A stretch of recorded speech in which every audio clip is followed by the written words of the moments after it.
Thank you. It's very lovely to be here.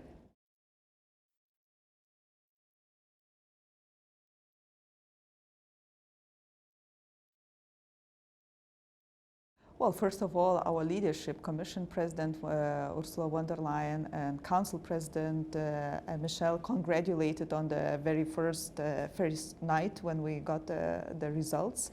And one of the things that probably will not be too much to state or too much to repeat is that EU and US cooperation is much more just a ordinary partnership.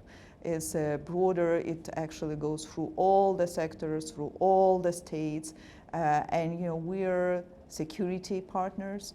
We have taken responsibility to make sure that our democracies actually project the stability and the global world order based on rules. And I think this is really the values that unites us, that we have to work together. And this is, I think that our leadership repeatedly that we are ready to start this work as a day one when the President Trump takes office.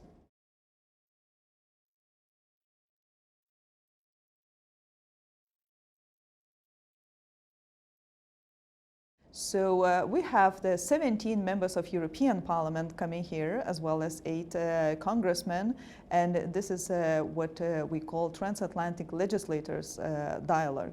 So there are people from the European legislator institution meets their American congressmen, and they have different discussions. They just finished discussion on how actually local governments works, on the mayors and counties, and how it goes to the Congress and federal, how the tax system works. But the discussions will be really very broad. The one which will start will be on cybersecurity, for example, and AI, how we can cooperate better. They will be visiting Lockheed Martin and have a discussion on security, because this is what concerns right now in the world, and especially in the European continent so much. And the energy, of course, for tomorrow, for the early morning of tomorrow, how we can actually cooperate more. Although at the moment we're the biggest actually your LNG export destination. I mean, Europe is the biggest LNG export destination. So there are a lot of questions to discuss and to compare notes.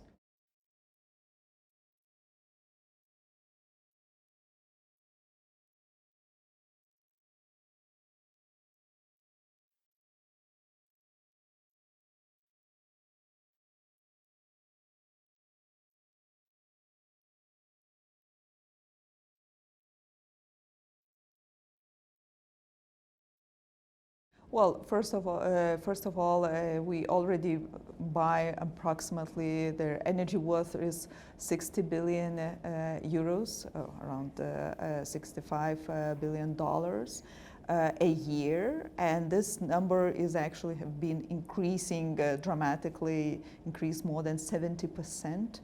Of what we do, because what Europe is right now experiencing at the moment is a huge pressure, not only because of the energy prices, but because of the weaponization of energy. After Russia invaded Ukraine, there was a joint decision of 27 member states actually to phase out of Russian gas and oil. And so when you think who would be your strategic partners to help you out in this situation when you're getting rid of your untrusted partner who just launched the unjustified war against its neighbor? Of course, your strategic partner, your NATO ally, it's US and Norway, I have to say. So we are looking forward in working in energy sector very much so. What kind of the legislative proposals or how the permitting system will work. In US, it's up for the US incoming administration to decide. I do believe what is important is actually strategic cooperation and the strategic value of this cooperation. On the other hand, I think it's important to have in mind that there are standards, environment standards here in US is high, and we hope that they will remain so.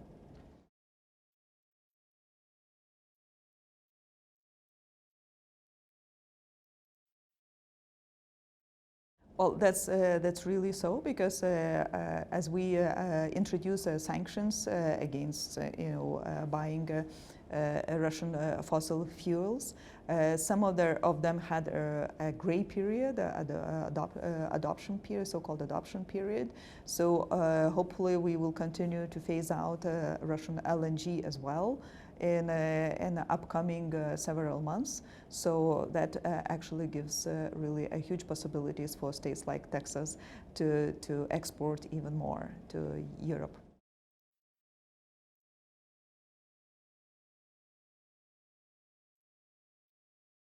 Well, first of all, trade in general, our EU-US cooperation and trade relations are huge, I have to say, and it's 1.7 trillion a year.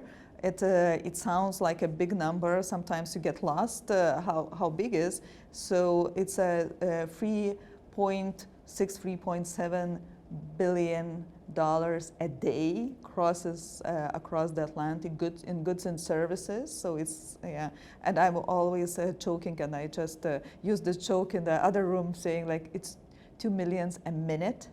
So that's how it's huge. But I was told that everything is bigger in Texas, so I can tell that actually our trade cooperation with Texas is the biggest out of all the states here. And 300 billion a year only export of goods to Europe, like goods like be it energy, be it space, be it agriculture. Like really, you look at the lists and you see that it's really. But what is important, and I think we have to really keep repeating and keep saying that it's not trade for trade itself. This trade actually, only trade to EU creates 270,000 jobs. And if we add on top of that we are one of the biggest in foreign direct investor in Texas, so this adds another 200,000 jobs. So in general, it's almost 500,000 jobs just because we have this excellent trade and investment relations between each other. And it's not only goods, actually, we trade in services, first of all, all software, banking, and so on and so forth. And, this sector is growing in Texas, so I assume this data will change to the better perspective.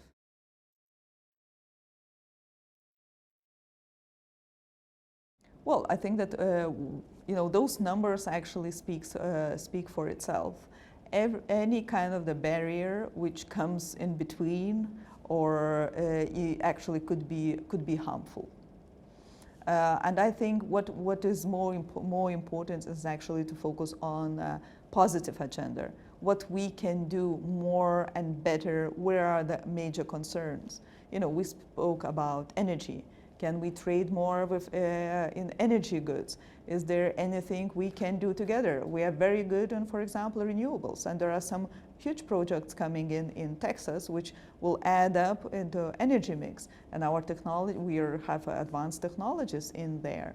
We can speak as well about defense cooperation, security. It's really, on one hand, Ukraine is just on our borders. EU is bordering Ukraine, and we really very much concerned.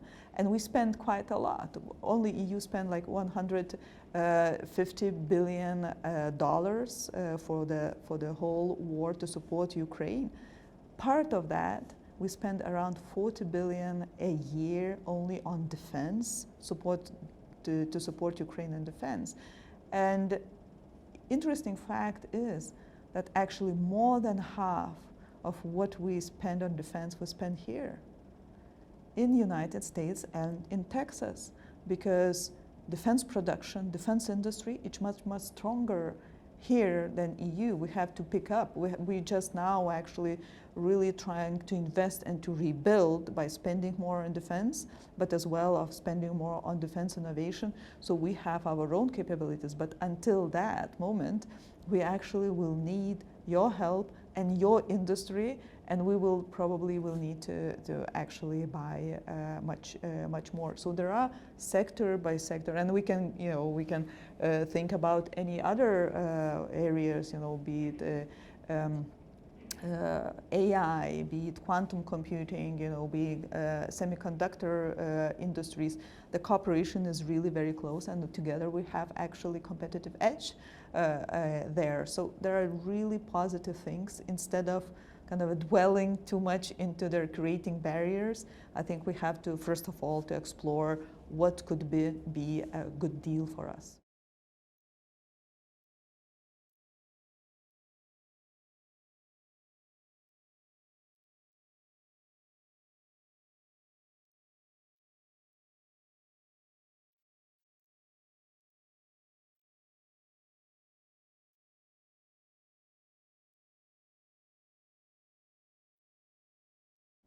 Well, first of all, EU is committed to support Ukraine as long as it takes, and as long as it takes to make sure that Ukraine prevails, because for us it's actually existential threat. As I mentioned, Ukraine is our bordering state. They are on the way to the EU membership because we granted them this status late last year.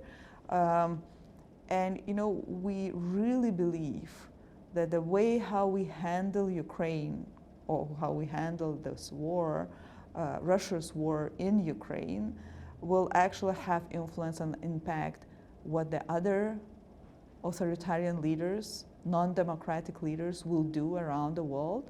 If you can challenge other country, you can brutally attack, you can cross the borders, you can undermine any international order or rules, that actually sends a signal for others. So we do believe that how we solve how we help Ukraine to win this war, and how international community to put all the efforts to make sure that will be a clear signal what will happen for the other challenges. China challenge in South China Sea and Taiwan, Iran present in building factories of drones in Russia, supplying. North Korea right now is not only sending missiles; they're sending their men to fight in Ukraine. I think that we really need to stand strong and say that this is it. The democracy and rule of law, and the righteous should prevail, not the other ones. Well, it's a huge concern. I'm coming from Lithuania, from the country which actually is 700 kilometers, 600 miles away from Kiev, which was attacked by Russian drones tonight. And the house of Estonian ambassador in Kiev actually was under a Russian drone attack tonight. So concern is really big, and the problem is that Putin always repeatedly said that this war is not his war against Ukraine. It's actually the war against all of us, because he really misses Soviet Union. He misses all good times. And I'm sure that if we don't stop we would not help Ukraine to stop him, he will march on. So this is the major concern.